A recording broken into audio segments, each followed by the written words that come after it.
Hello everyone, welcome to Exam Coach. Today I am going to discuss charge that is defined under section 2 subsection B of Code of Criminal Procedure 1973. But before I am going to discuss section 2B, first I will explain what is charge, what is the purpose of charge and what are the requirements of charge. After that I will come to this definition section 2B and I will explain it with example, then you will easily understand what is head of charge, what is one head, more head, okay? Actually, chargeৰ যিটো definition দিছে আমাৰ section 2B, সেই definitionটোত আপোনাৰ charge কি include কৰিছে সেই বিষয়ে কোৱা আছে। charge বুলিলে আমি কি বুজো, what is charge বুলি ক'লে definitionটোৰ পৰা ক'বলৈ দিগদাৰ হয় বা বহুতৰে কি হয় conceptটো actually clear নহয়। ইয়াত অকল charge কি include কৰিছে সেই কথাটোহে কোৱা হৈছে। That's why we can call it an inclusive definition, okay? So charge বুলিলে simply অসমীয়াত হল কি অভিযোগ বা আৰোপ, accusation, okay? So charge means an allegation imposed against an accused. Chargeৰ যিটো definition পাবলৈ হলে আমাৰ Supreme Courtৰ কিছুমান ruling আছে, rulingত Supreme Courte chargeৰ definitionটো দিছে, মই ইয়াত এটা ruling mention কৰিছো, SR Singh versus State of Andhra Pradesh 2004. In this case, Honorable Supreme Court stated that a charge is the precise formulation of specific accusation made against a person. Charge হৈছে কি এজন মানুহৰ এগেইনষ্টত দিয়া এটা accusation আৰু যেটো হ'ব লাগিব কি specific আৰু precisely form কৰিব লাগিব।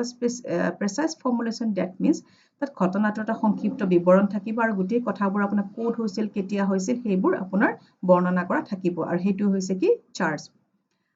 Charge to কি কোৱা হয়, it's a first notice to the person of the matter whereof he is accused. Charge to আমি first notice বুলি ক'ব পাৰো কিয়নো ইয়াৰ দ্বাৰা মানুহজনে গম পায় যে তেওঁৰ ওপৰত কি অভিযোগ দিয়া হৈছে। Okay, সেই কাৰণে charge to কি কোৱা হয় যে first notice বুলি কোৱা হয়। Now, what is the purpose of charge? The purpose of charge is to inform the accused about the offense or offenses he or she committed, so that he or she can defend himself or herself and answer for the same. Because unless the accused has precise knowledge of the charge level against him, he will not be able to meet the defense, isn't it? যদি মানুহজনে গম নাপায় যে তেওঁৰ এগেইনষ্টত কি অভিযোগ দিয়া হৈছে তেতিয়াহলে তেওঁ নিজৰ ডিফেন্সৰ কাৰণে তেওঁ ৰেডি হ'ব নোৱাৰিব। সেই কাৰণে চাৰ্জৰ পাৰপজটোৱে হৈছে কি মানুহজনক ইনফৰ্ম কৰা যে তেওঁৰ বিৰুদ্ধে কি অভিযোগ দিয়া হৈছে যাতে তেওঁ ৰেডি হ'ব পাৰে, তেওঁ নিজৰ ডিফেন্সৰ কাৰণে বা নিজৰ ডিফেন্সৰ কাৰণে তেওঁ কি এভিডেন্স কালেক্ট কৰিব পাৰে। Now, the requirements of charge. Requirement বোৰ কি কি? The charge must be properly framed. এইটো charge টো properly frame কৰিব লাগিব। It should be specific and clear. Specific হ'ব লাগিব আৰু clear হ'ব লাগিব যাতে যিটো অভিযোগ দিয়া হৈছে সেইটো specific হয় আৰু গোটেই ঘটনাটোৰ আপোনাৰ ক'ত হৈছে কেনেকৈ হৈছে clearly state কৰা থাকে chargeত। আৰু charge must be framed after inquiry. এটা inquiry পিছত charge টো frame কৰা হয়। এতিয়া হও আমি definition part লৈকে। Section 2B কি বুলি কৈছে? Section 2B কৈছে যে charge includes any head of charge when the charge contains more heads than one. Head of charge means কি অভিযোগৰ শিতান। Next, কিমানটা তাত অভিযোগ আছে হেতু কোৱা হৈছে কি head of charge. এটা অভিযোগো হ'ব পাৰে, এটাতকে বেছিও হ'ব পাৰে। First মই এটা example দিও, charge with one head. That means ইয়াত এটা অভিযোগ আছে, okay? আৰু এই সেকশনবোৰ যে আছে 211, 212, 213, these are the legal provisions of charge. Chargeৰ legal provisions বোৰ আছে chapter 17ত আছে section 211 to 224. ইয়াত এটা আছে সেইকাৰণে charge with one head. The example আমি চাই লওঁ। Mr. A, Judicial Magistrate First Class, Kamrubed, Guwahati, hereby charge you A, B, C, D, E that you on or about 25/3/2005 at about 2 p.m.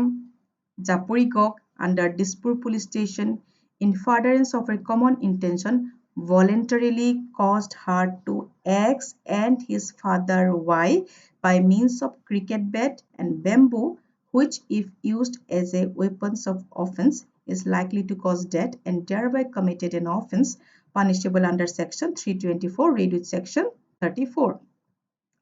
Yet A, B, C, D আৰু Eৰ এগেইনষ্টত যিটো অভিযোগ হৈছে সেইটো হৈছে 324 ইয়াত ক্লিয়াৰলি কোৱা আছে যে A, B, C আৰু D X আৰু X of father Y কোন সময়ত কোনটো ডেটত কোন সময়ত কোন জেগাত কেনেকৈ মাৰিছিলে ক্ৰিকেট বেট আৰু বেম্বুৰে মাৰিছিলে সেই কথাখিনি ইয়াত ক্লিয়াৰলি স্পেচিফাই কৰা আছে আৰু তেওঁলোকৰ যিটো অভিযোগ সেই এটা অভিযোগত তেওঁলোকক অভিযুক্ত কৰা হৈছে that is 324 সেইকাৰণে এইটো কোৱা হৈছে চাৰ্জ উইথ ওৱান হেড আৰু আমি চাৰ্জৰ যিকেইটা ৰিকুৱাৰমেণ্ট ডিছকাছ কৰিছিলোঁ যে চাৰ্জটো প্ৰপাৰলি ফ্ৰেম হ'ব লাগে স্পেচিফিক হ'ব লাগে ক্লিয়াৰ হ'ব লাগে আৰু আফটাৰ ইনকুৱাৰী ফ্ৰেম হ'ব লাগিব ইয়াত চাওক এই গোটেইখিনি বস্তু আছে এইটো প্ৰপাৰলি ফ্ৰেম কৰা হৈছে ইয়াত স্পেচিফিকেলি কোৱা হৈছে কোন ডেটত কোন সময়ত কোন জেগাত কেনেকৈ মাৰিছিলে হয় নে ক্ৰিকেট বেম্বুৰে মাৰিছিলে গতিকে গোটেই ৰিকুৱাৰমেণ্টছখিনিও ইয়াত আহি গৈছে যে এইটো হৈছে চাৰ্জটো কি হৈছে প্ৰপাৰলি ফ্ৰেম কৰা হৈছে আৰু যিহেতু এটা অভিযোগ আছে এইটো হৈছে চাৰ্জ উইথ ওৱান হেড আৰু ডেফিনেশ্যনটোত কৈছিলে যে এটাতকৈ বেছিও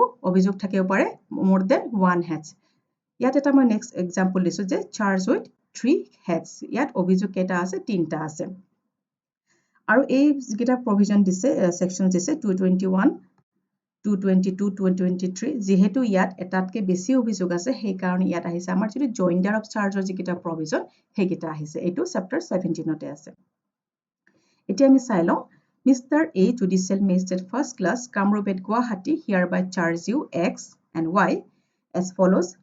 First, that you on or about 27/7/2008 at about 3 p.m. Japorikok, Dispur Police Station, in furtherance of her common intention, voluntarily cause her to B, C, and D by means of X and knife, which are instruments for cutting and thereby committed an offense punishable under section 324 read section 34 ইয়াত X আৰু Y ৰ বিৰুদ্ধে যিটো অভিযোগ তেওঁলোকে B আৰু C কেনেকৈ মাৰিছিলে X আৰু নাইফেৰে মাৰিছিলে তেওঁলোকৰ বিৰুদ্ধে B আৰু C ৰ যিটো কেছ দিছে সেইটোতে ইয়াত তেওঁলোকৰ তিনিটা অভিযোগ আছে ফাৰ্ষ্ট আছে 324 323 আৰু 294 এই কাৰণে ইয়াত এইটো হৈছে কি ফাৰ্ষ্ট সেকেন্ড এণ্ড থাৰ্ড ইয়াত তিনিটা অভিযোগ আছে সেইকাৰণে এইটো হৈছে চাৰ্জ উইথ 3 হেডছ ফাৰ্ষ্টটো হৈছে 324ত X আৰু Y বিৰুদ্ধে সেকেন্ডটো হৈছে 323 okay আৰু থাৰ্ডটো হৈছে 294 that is utter obscene words